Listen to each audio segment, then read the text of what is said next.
చేయడానికి విద్య చదివించడం. ఇక గణపతి మాస్టర్ అవుతాడా?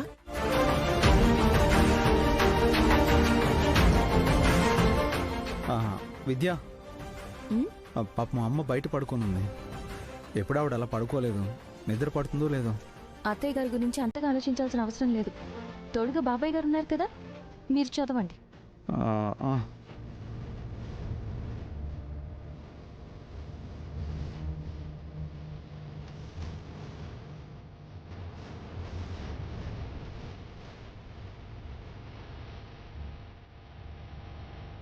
అయ్యో అమ్మ.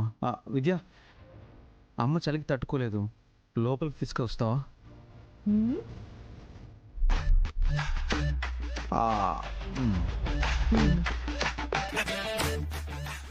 సరే చదువుతా.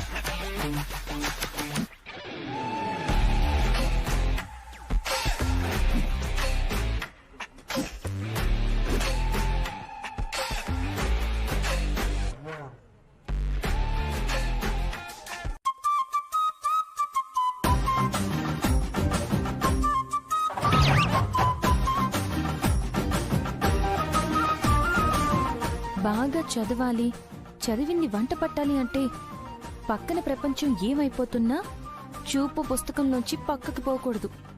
అర్థమైందా? తల ఊపడం కాదు, పుస్తకంలోంచి తల పక్కకు తిప్పారంటే చిన్నప్పుడు మాస్టర్ కొట్టినట్టు నేను ఒక్కటిస్తాను మీరు మాస్టర్ అవ్వడానికి. నిజంగా కొడతావా విద్య? అనుమానమా?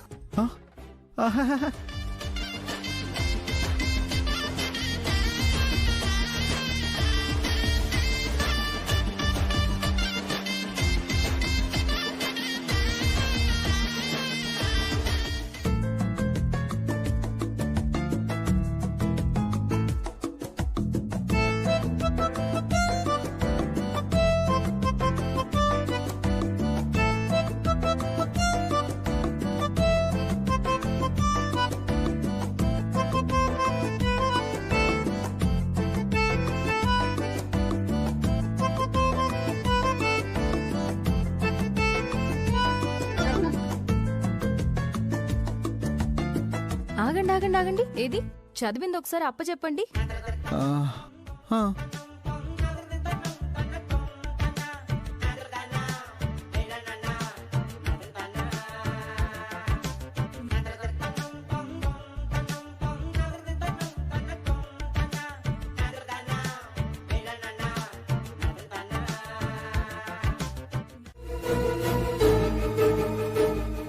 సమాధానం చెప్పకుండా అలా మొహాలు చూసుకుంటారేంటి? అంటే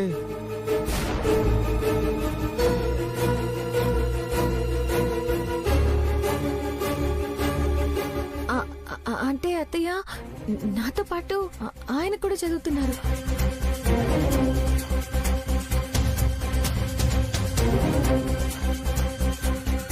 నలుగురికి చదువు చెప్పే స్థానంలో ఉండి వాడు చదవడం ఏంటి?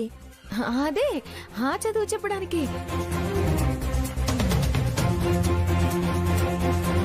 నువ్వేం చెప్తున్నావో నాకు అర్థం కావడం లేదు.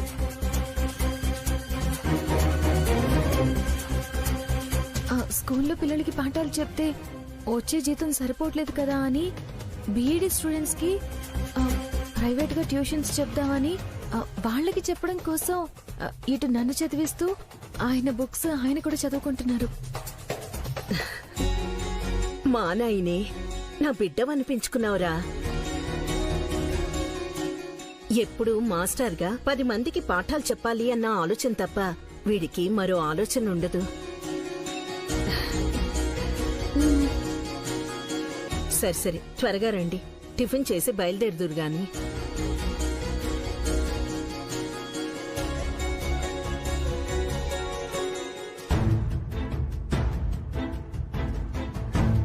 దొరికిపోయామని భయపడిపోయాను విద్య. హఠాత్తుగా అత్తయ్య గారు అలా అడిగేసరికి నాకు ఏం అర్థం కాలేదండి. చదువు చెప్పే స్థాయిలో కాదు, ఇంకా చదువుకునే స్థాయిలో ఉన్నానని అమ్మకు తెలియక అలా ఆనందపడిపోతుంది. అదే నిజం తెలిస్తే మా అమ్మ ఏమైపోతుందో. ప్రతి తల్లి బిడ్డని గొప్ప స్థాయిలోనే ఊహించుకుంటుంది. మీరు నిజంగా ఆ స్థాయికి వచ్చే వరకు అత్తయ్య గారికి నిజం తెలియకుండా మనం జాగ్రత్త పడాలి. అవును విద్య, అమ్మకు నా విషయం తెలియకూడదు. తెలిసేటప్పటికీ నేను నిజంగానే మాస్టర్ స్థానంలో ఉండాలి. ఉంటారు, నాకా నమ్మకం ఉంది. పదండి, మనకి స్కూల్కి టైం అవుతుంది. పారే నీళ్లలో కొట్టుకుపోవాలని చూస్తే కొన్ని నీళ్లు పచ్చని పొలాలకు ప్రాణం పోస్తే కొన్ని నీళ్లు సముద్రంలో కలిసి పనికి రాకుండా పోతాయి. మనం ఏ దారిన పోతున్నామనేది చూసుకోవాలి కదా.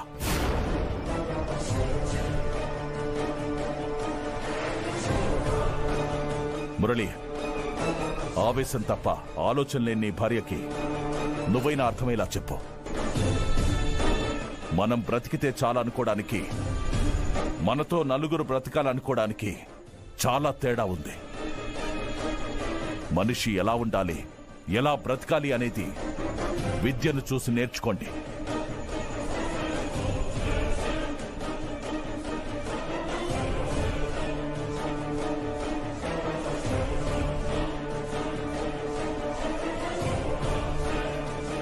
ప్రపంచంలో ఆయన గారి కూతురు ఒక్కతే మనిషి అన్నట్టు ఎలా మాట్లాడుతున్నారో చూడు. నేను చూసుకుంటాను వదినా. నిన్నటి వరకు పొగిడిన ఇదే నోటితో ప్రాణం పోయే వరకు మాట లేకుండా ఎప్పటికీ రాకుండా చేయబోతున్నాను. అప్పుడు కాని అందరి నోళ్ళు ఒక్కదానికి కూడా సమాధానం చెప్పకపోతే ఎలా?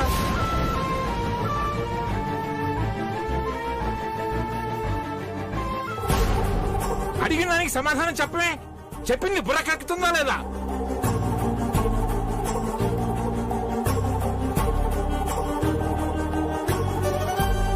ఉన్నది 10 రోజుల టైము. ఈ 10 రోజుల్లోనే సిలబస్ అంతా వంట పట్టించుకోవాలి. ఇలా అయితే నువ్వు ఎలా పాస్ అవుతావు? కనీసం ఒక అక్షరం మొక్క కూడా రాయలేదు. ఒక ప్రశ్న కూడా సమాధానం చెప్పడం లేదంటే నేను నీకంత చెప్పి మాత్రం ప్రయోజనం ఏముంది? ఏమైంది సార్? ఏం చెప్పమంటావమ్మా? వీడిని ఏదో చేద్దామని మనం అనుకుంటున్నాం, కానీ వీడికి అక్షరం మొక్క రావటం లేదు. నా కష్టం అంతా బూడిదలో పోసిన పన్నీర్ అవుతుంది. ఇలాగైతే వీడు బీఈడీ పాస్ అవడానికి 1% కూడా ఛాన్స్ లేదు.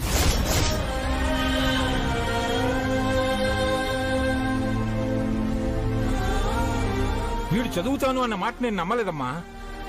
నువ్వు చదివిస్తావు అన్న మాట నమ్మాను. నిన్న చెప్పిన సిలబస్ కి ఈ రోజు సమాధానం చెప్పలేకపోతున్నాడు అంటే ఇంకా వీడు చదువుతాడు, పాస్ అవుతాడు అంటే నన్ను ఎలా నమ్మమంటావు? పండిత పుత్ర పరమ సుంఠః అని పెద్దవాళ్ళు నీలాంటి వాళ్ళని చూసే చెప్పుంటారు. శంకరం మాస్టర్ గారి పరువు తీయడానికే పుట్టావు కదరా. చిచి, నువ్వు చదువుతావా అని నమ్మాను చూడు, నాది తప్పు.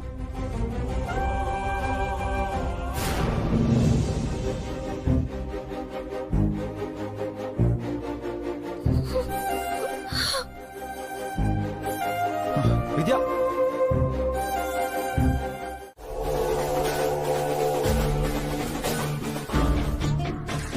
రే పిల్లలు, మీ నోట్ బుక్స్ అన్ని తీసి బెంచీల మీద పెట్టండి రా.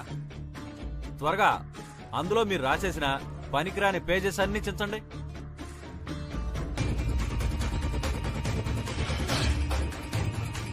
ముక్కలు ముక్కలుగా చించండి. వాటన్నింటినీ చేతుల్లోకి తీసుకుని నాతో రండి.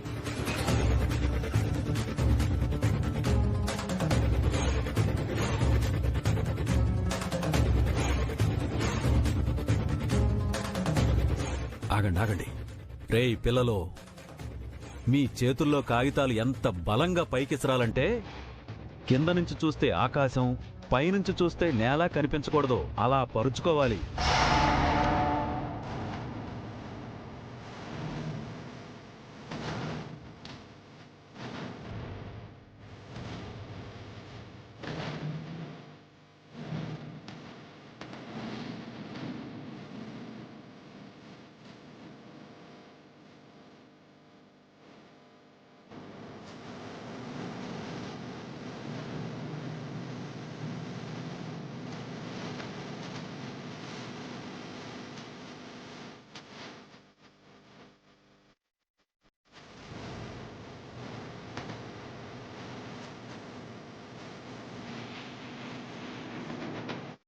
సూపర్.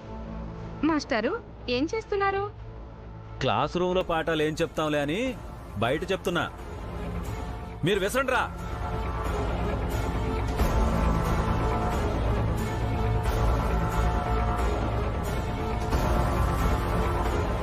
ఏం చేస్తున్నాడు ఈయన? చెయ్యాల్సింది తప్ప ఏదో ఒకటి చేస్తూనే ఉంటాడుగా.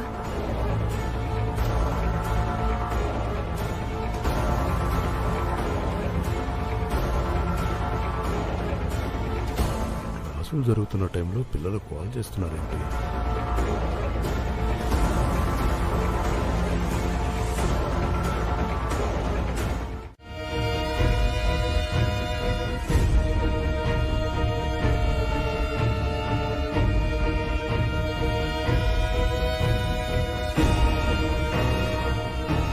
మావి గారు టాబ్లెట్ వేసుకోండి.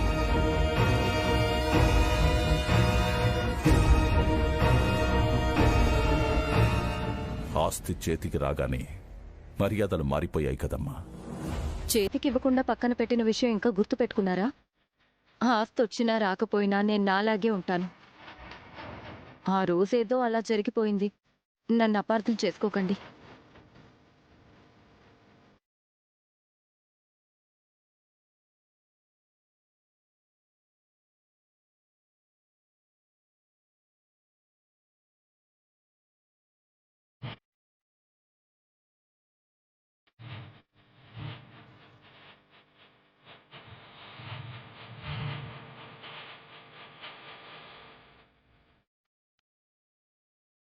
ఇది ఆరంభం మాత్రమే. అసలు ఆట ఇప్పుడు మొదలవుతుంది.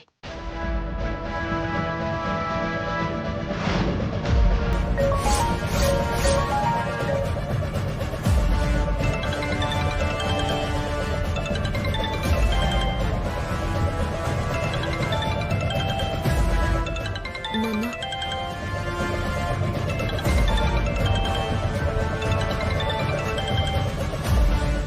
హలో ఆదినారాయణ గారు, ఏంటండి ఇది? సుబ్బారావు, నువ్వా? నేనేనండి. బిడ్డల్ని ఎలా పెంచారండి మీరు? అలాంటిది ఇప్పుడేంటండి ఇలా చేశారు? ఏం చేశాను?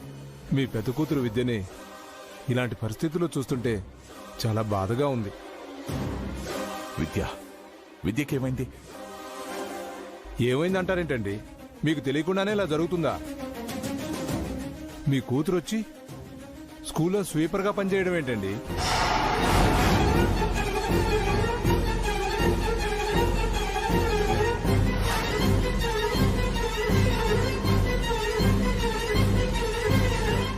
ఏం మాట్లాడుతున్నావు?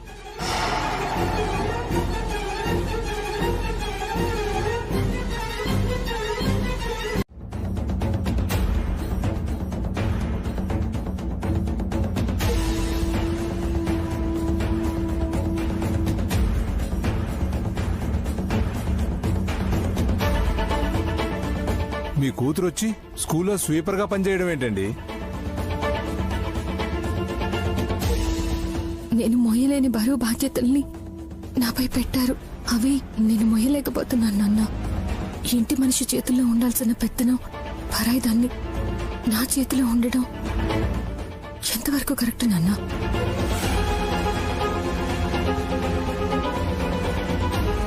అక్కడ నేను మొయ్యాల్సిన బాధ్యతలు నాకున్నాయి నాన్న. ఇప్పుడు నా ఇల్లు అంటే ఈ ఇల్లు కాదు, ఆ ఇల్లు. ఇంటి పేరు మారాక ఇక ఈ ఇల్లు నాకే అవుతుంది నాన్న.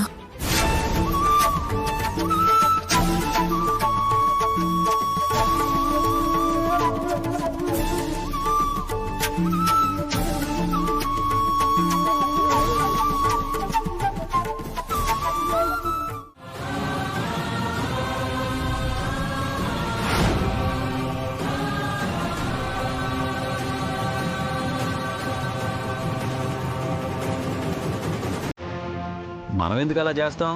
బాబు, శ్రీ విద్య ఎక్కడా? ఎవరు? ఆ స్వీపర్ విద్యనా?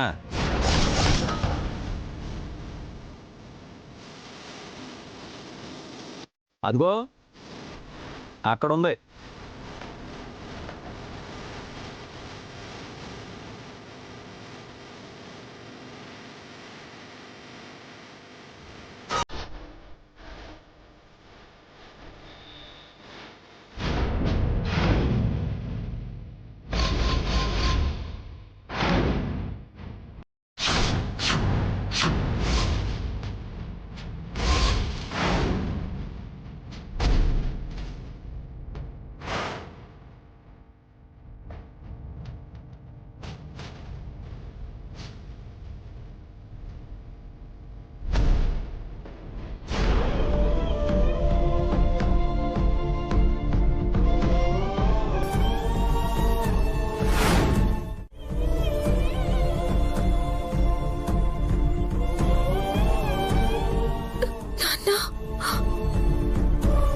ఇంకెక్కడ నానమ్మా, నిన్ను ఎలా చూడటానిక నేను ఇంకా బ్రతుకుంది. చంపేశావు కదమ్మా ఈ నాన్నని. అది కాదు నాన్న, నేను చెప్పేది వినండి. ఇంకా ఏం చెప్తావమ్మా? నా బిడ్డని ఎలాంటి స్థితిలో చూసా కూడా ఇంకా ఏం చెప్తావమ్మా? నేను ఈ పని చేయడానికి కారణం ఇప్పుడు మీకు చెప్పలేను నాన్న. నన్ను నా మాటని కాదని నువ్వు ఈ పని చేస్తున్నావంటే నీ దృష్టిలో నేను చనిపోయానమ్మా.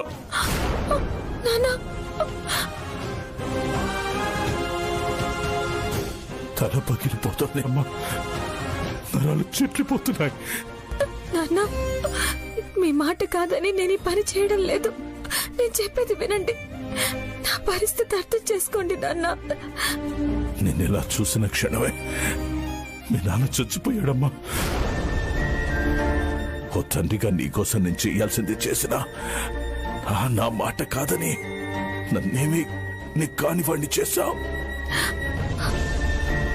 నువ్వు ఇలాంటి పని చేస్తూ బతుకుతున్నావంటే భగవంతుడా, ఇంకా ఎందుకయ్యా నేను బ్రతుకున్నాను? నా బిడ్డ బతుకు మార్చలేని నేను ఓ తండ్రినేనా?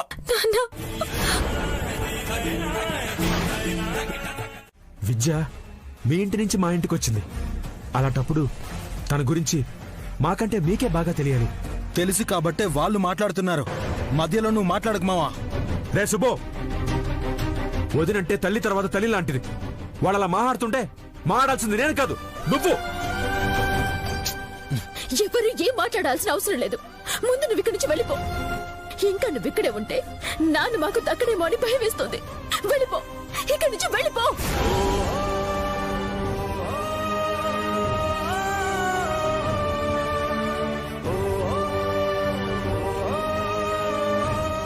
నిధి, మావయ్య గారికి అలా జరిగినందుకు అల్లాడిపోతున్న విద్యను చూసి ఓదార్చాల్సింది పోయి నువ్వు ఇలా మాట్లాడడం బాలేదు. మా నాన్న మాట పలుకు లేకుండా చేసి అలా ఆసుపత్రి పాలు చేసిన దాన్ని ఏమని ఓదార్చాలి?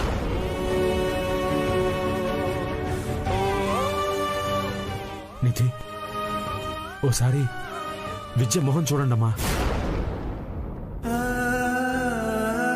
తండ్రి కోసం బాధపడుతున్న తనకి నాన్నకేం కాదని చెప్పి ఓదార్చాల్సింది పోయి మీరంతా ఇలా మాట్లాడుతున్నారేంటి?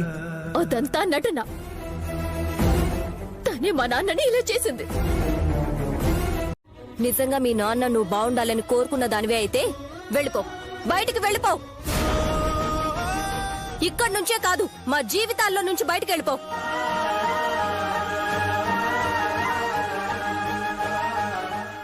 పద్మ, ఏం మాట్లాడుతున్నావు? విద్య నా చెల్లెలు, నీ ఆడపడచ్చు. ఆ విషయం మర్చిపోయి మాట్లాడుకో. ఇక్కడి నుంచి వెళ్ళిపోయేంత తప్పు తనేం చేసింది? ఇలా మీరు వెనకేసుకుని రాబట్టే మీ నాన్నగారికి ఆ పరిస్థితి వచ్చింది. పద్మ, పిల్లలు తల్లిదండ్రుల బాగా కోరుకుంటారా గాని వాళ్ళని బాధ పెట్టాలని చూడరు. ఆదినారాయణ గారంటే మీ అందరికంటే ఎక్కువ విద్యకే ఇష్టం. తన తండ్రి బాధపడకూడదని తను బాధపడుతుందే గాని ప్రాణం పోయినా ఆయన్ని మాత్రం బాధ పెట్టదు. మీకు నచ్చింది కదా అని అందరికీ నచ్చాలన్న రూలేం లేదు కదా. అయినా పద్మ కన్న దాంట్లో తప్పే ఉంది. వీళ్ళిద్దరి కారణంగానే మామయ్య గారు ఇలా అయిపోయారు. ఇంటి దగ్గర నుంచి దర్జాగా కారులో వచ్చిన ఆయన్ని ఇప్పుడు అంబులెన్స్ లో హాస్పిటల్ కి తీసుకొచ్చారు. తన కూతురు స్వీపర్ గా పనిచేస్తుందని తెలిసేసరికి మామయ్య గారు తట్టుకోలేకపోయారు. అలాంటప్పుడు వీళ్ళు కాకపోతే ఇంకెవరు కారణం? శుభో, నోరుంది కదా అని ఇష్టం వచ్చినట్టు మాట్లాడుకో. వాళ్ళిద్దరిననే ముందు మీ ఇద్దరేంటో తెలుసుకోండి. అరే, మావయ్య గారి పరిస్థితి బాలేదని మేం బాధపడుతుంటే మీరేంటి వాళ్ళనంటారు? మాతో గొడవ పడ్డానికే వచ్చారా మీరు? హాస్పిటల్లో నుంచి కూడా ఆయన ప్రాణాలతో బయటికి రానివ్వరా? నిన్ను చూస్తే మావయ్య గారు ఏమైపోతారో అని నిధి ఏడుస్తుంటే అది పట్టించుకోకుండా మీరేంటిలా వాదిస్తున్నారు? వాళ్ళెందుకు పోతారు వదినా? నాన్న ప్రాణాలు పోతే గాని వాళ్ళ మనసు చల్లవదు. ఇది ఆ మాట అనకు.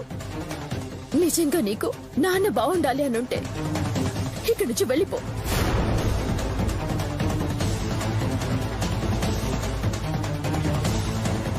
నీ గాలి సోకినా ఆయన ప్రాణాలతో మాకు దక్కడు. నాన్న కోసం ఏమైనా చేస్తాను అంటావుగా, నువ్వేమి చేయాల్సిన అవసరం లేదు. ఆయన కంటికి కనిపించకుండా వెళ్ళిపోతే చాలు.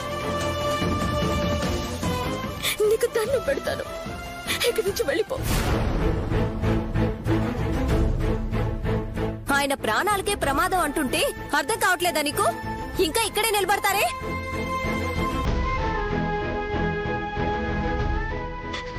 పోదు వదినా, పోదు.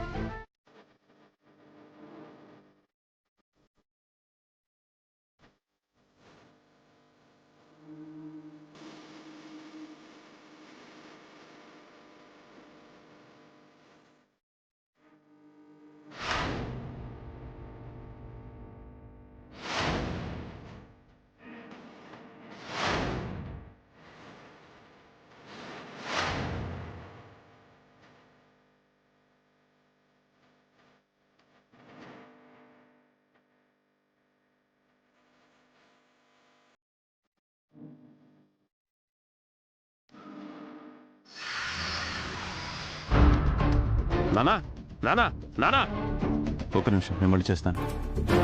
ఏంట్రా కంగారు? మళ్ళీ ఏమైనా ఘనకార్యం చేసావా? కాదు నాన్న. నువ్వు కంగారు పడితే నా గుండెకి దడపుడుతుంది. బా, నేను చెప్పేది వింటావా నాన్న? నువ్వు వద్దంటే ఆగుతావా? చెప్పు. నీకు విషయం ఏమైనా తెలిసిందా? ఏ విషయం? ఆదినారాయణ గారి విషయం. ఏమైంది? బానే ఉన్నాడు కదా. ఏంది బాగుండేది? మన కంపెనీకి పునాదిరాలు పడకుండా అడ్డుపడ్డ ఆదినారాయణ హాస్పిటల్లో పడ్డాడు. ఏందిరా నువ్వు చెప్పేది? పడ్డాడా? నువ్వేమైనా పడేసావా? ఎవరూ పడేయకుండా ఆయనే పడ్డాడు. అదెలా జరిగిందిరా? తెలీదు గాని మనిషి మళ్ళీ బయటికి రావడం కష్టమని అంటున్నారు. ఏందిరా, అదృష్టం అలా కలిసొచ్చినట్టు అనిపిస్తుంది. అంతే కదా నాన్న, ఆయన అడ్డం లేకపోతే మన వ్యాపారానికి అడ్డమే లేదు. ఈ విషయం తెలియగానే నీకు చెప్పాలని పరుగునొచ్చేశాను. సరే, పోయి పరామర్శించొద్దామా? మాకు అడ్డం పడ్డావు కాబట్టి మంచంలో అడ్డం పడ్డావని చెప్పినట్టుంటుంది. ఇప్పుడెందుకు నాన్న, ఎలాగో పోయాక శ్రద్ధాంజలి గట్టించొద్దాం. మొత్తానికి ఆ పద్మ గటికిరాలరా. మొన్నొచ్చినప్పుడు మన కంపెనీకి అడ్డం వచ్చేవాళ్లు ఎవ్వరూ ఉండరుంది. అదే జరిగిందిరా. పాపం ఆదినారాయణ. ఆ పద్మని అంత పొగడాల్సిన అవసరం లేదు. తను ఆదినారాయణ దగ్గర గటికురాలేమో గాని మన దగ్గర కాదు నాన్న. ఆ ఆదినారాయణ గడి ఆస్తి కోసం ఆ విద్యని పెళ్లి చేసుకోవాలి అనుకున్నా. ఆ రోజు కుదరలేదు. ఇప్పుడు ఈ వ్యాపారాన్ని అడ్డు పెట్టుకొని ఆ ఆస్తి మనదయ్యేలా చేస్తాను చూడన్నా. ఆవేశపడకరా. అసలు మనిషి అడ్డం లేకుండా పోయాక ఇంకా ఆలస్యం చేస్తే మనకేం మంచిది కాదు. నువ్వు నా రక్తం రా. ఇలా కాక ఇంకెలా ఆలోచిస్తావు? కానివరా, నువ్వు అనుకున్నదే కానివ్వు.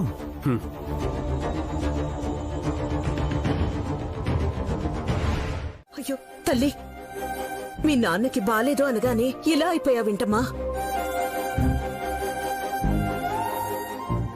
తండ్రి కదా పాపం, తట్టుకోలేకపోయింది. ఎలా ఉందిరా ఇప్పుడు? ఆయనకి ప్రమాదం ఏం లేదు కదా? ప్రాణాపాయం లేదు గాని బీపీ పెరగడం వల్ల స్ట్రోక్ వచ్చి కొంచెం పక్షవాతం వచ్చిందక్క.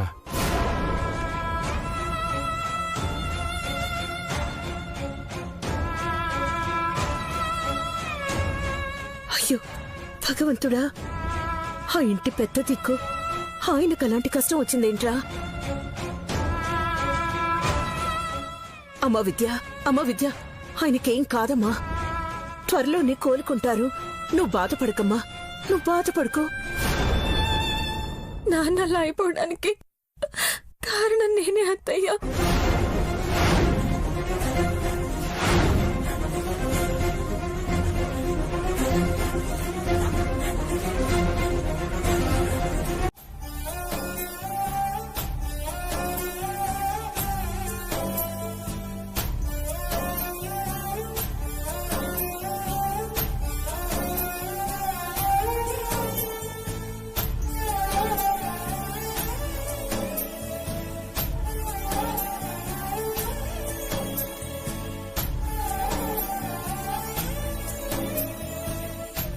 విద్య, జరిగింది మర్చిపో అని నేను చెప్పలేను. మర్చిపోకపోతే నీ ఆరోగ్యం పాడవుతుందని మాత్రం చెప్పగలను. నేను స్కూల్కి వెళ్ళొస్తాను. నేను వస్తాను. వద్దు విద్య,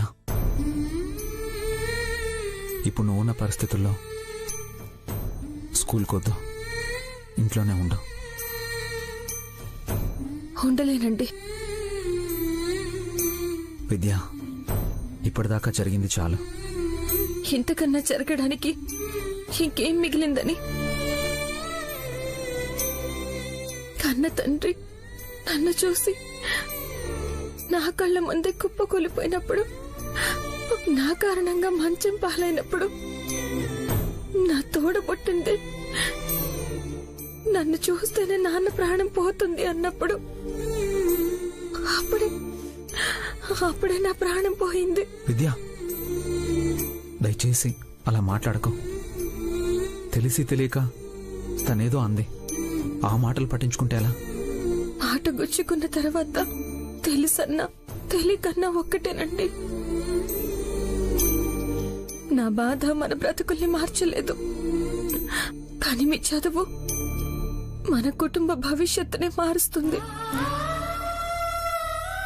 బాధ కన్నా భవిష్యత్తు ముఖ్యం.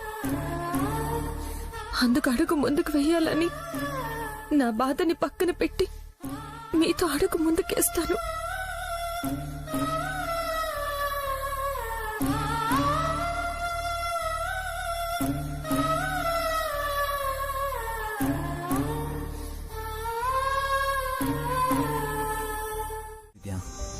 నాకు నాన్న దగ్గరికి వెళ్ళాలనిపిస్తుందండి.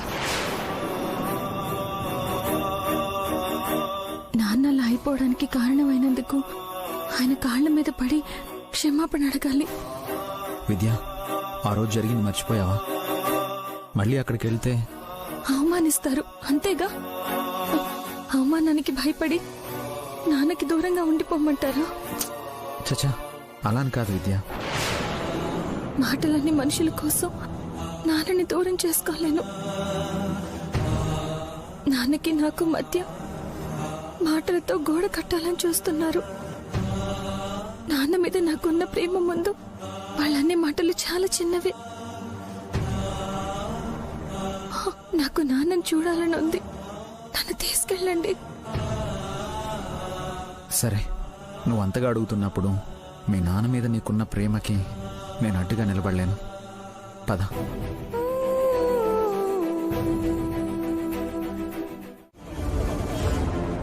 నేను నాన్నని చూడకుండా, నాన్న కోసం రాకుండా ఎలా ఉంటాను?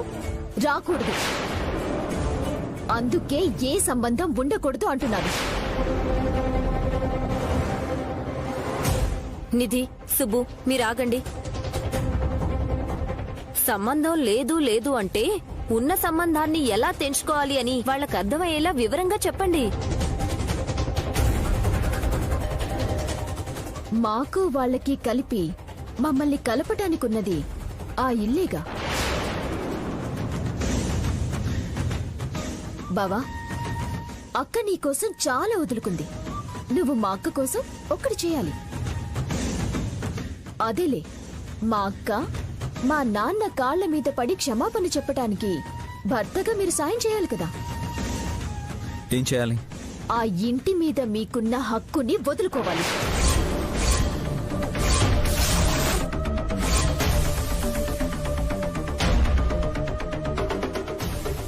నిధి, నిధి తప్పుగా ఏం చెప్పిందని అంతలాగా అరుస్తున్నావు? తనకేం కావాలి అన్నది క్లారిటీగా చెప్తున్నప్పుడు మీరు అర్థం చేసుకోవాలి కదా.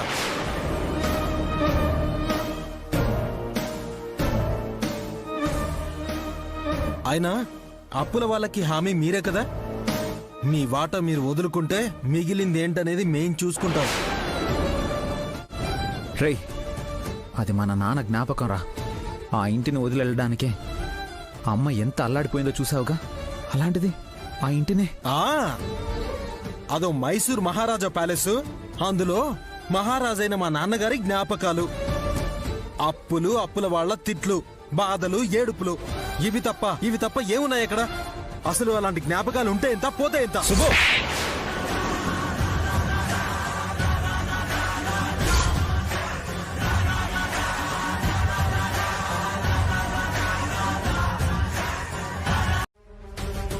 నాకిద్దరు సమానమే. ఒకరి కోసం మరొకరిని తక్కువ చేయలేను. అయితే నాన్నని చూడటం కుదరదు. పోయిక నుంచి. నిధి ప్లీజ్.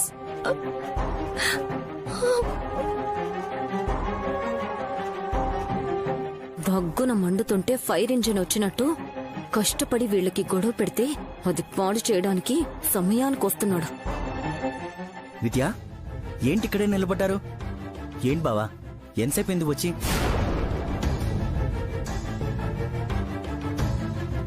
చూడండి, తన వల్లే మావయ్య గారికి ఇలా అయిందని తెలిసి కూడా ఆయన ఇలా కూడా ప్రశాంతంగా ఉండనివ్వకుండా చేయాలనే వచ్చినట్టుంది. నాన్నని చూడకుండా ఉండలేకపోతున్నాను అన్నయ్య. ఒక్కసారి చూసి వెళ్ళిపోతాను. నువ్వు చూడకూడదని కాదమ్మా, నాన్నగారు నిన్ను చూస్తే ఏమవుతుందనేది ఆ రోజు డాక్టర్ గారు ఏం చెప్పారో నువ్వు కూడా విన్నావు కదా.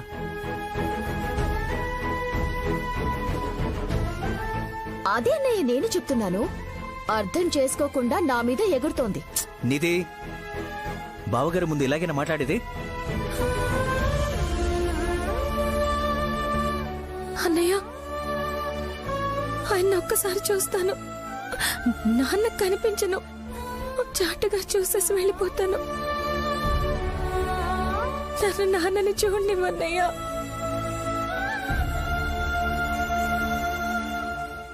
అరే, డాక్టర్ వద్దన్నారని చెప్తుంటే మేమేదో వద్దన్నట్టు మాట్లాడతావేంటి విద్య? పద్మా, కనిపించకుండా చూస్తానంటుంది కదా. నాన్నని చూడకుండా తను మాత్రం ఎన్ని రోజులు ఉంటుంది? నువ్వు వెళ్ళమ్మా. ఏంటండి మీరు చేస్తున్న పని? నాన్నని చూడాలన్నయ్యా అని నా చెల్లెలు ఏడుస్తుంటే వద్దని వెనక్కి పంపించమంటావా?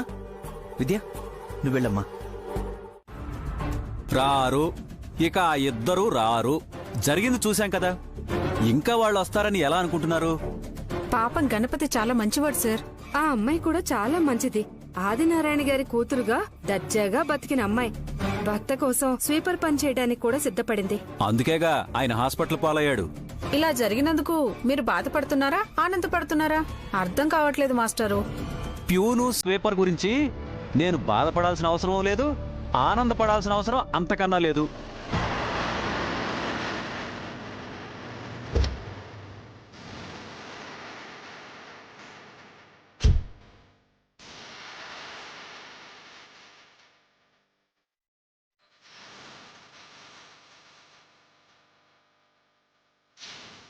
క్లాస్కి వెళ్లకుండా ఇక్కడేం చేస్తున్నారు? పాపం వీళ్ళు బాధపడుతుంటే నేను ఓదారుస్తున్నాను సార్. సార్, స్కూల్లో ప్యూను స్వీపర్ పోస్టులు ఖాళీ అయిపోయినట్టే కదా సార్? బాగా పనిచేసే వాళ్ళని ఎవరినైనా చూడమంటారా? ఆ పోస్టులు ఖాళీ అవుతాయో లేదో తెలియదు కానీ టీచర్ పోస్టు మాత్రం ఒకటి ఖాళీ అవుతుంది. పనికి మాలిన పనులు చేయకుండా పిల్లలకి చక్కగా పాఠాలు చెప్పే మంచి టీచర్ ఎవరన్నా ఉంటే చూడు. ఎదుటి వాళ్ళు బాధపడుతుంటే మానవత్వం లేకుండా ఆనందపడే నువ్వు పిల్లలకు పాఠాలేం చెబుతావు? నీ దగ్గర చదువుకునే పిల్లలేం బాగుపడతారు? సార్, మాట్లాడకో. టీచర్ పోస్టుకే అనర్హుడు నువ్వు.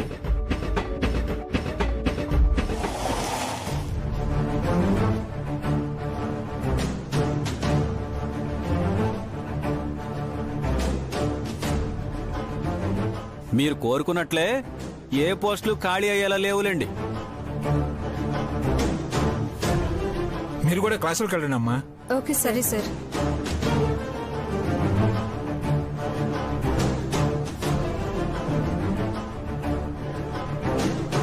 ఏమ్మా, మీ నాన్నగారికి ఇప్పుడు ఎలా ఉంది? పర్లేదండి సార్.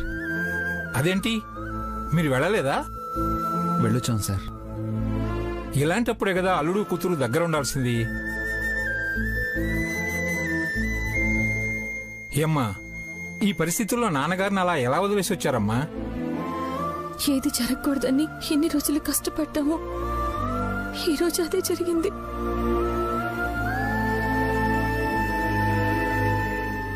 ఇంకా ఏం మొహం పెట్టుకుని అక్కడ ఉండమంటారు? అందుకే వచ్చేసాం.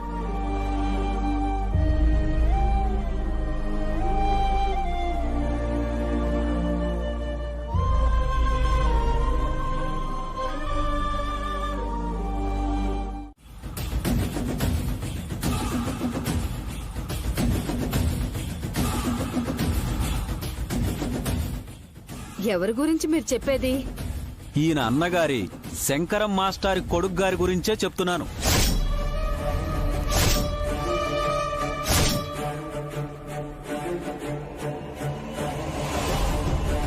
ఏంటి, వాడు ప్యూనా? మరి ఆ ఆదినారాయణ? అందరిలా ఆయన అదే అనుకుంటున్నాడు. చూసావా నాన్న, నన్ను కాదని ఆ ఆదినారాయణ గాడు ఆ ప్యూను గాడికే తన కూతురునిచ్చాడు. అయిపోయిన దాని గురించి ఎందుకులే గాని, ఇంతకీ ఏమాత్రం చదువుకున్నావు నువ్వు? 10th fail. అసలు విషయం వదిలేసి కొసర విషయం మాట్లాడినప్పుడే అనుకున్నాను నువ్వు 10th కాదు అన్నిట్లోనూ ఫెయిలే అని. మాస్టారు, మరేంటి సార్, 25 కోట్ల ఎకరం ఖరీదు చేసే 25 ఎకరాలు రాబోతున్నాయని నేను చెప్తుంటే అయిపోయిన పెళ్లి గురించి మాట్లాడతాడు. ఎకరా 25 కోట్లంటే 25 ఎకరాలా? లెక్క పెట్టడానికే మాకు పూట పట్టేలాగుంది. 625 కోట్లు. అన్ని కోట్ల?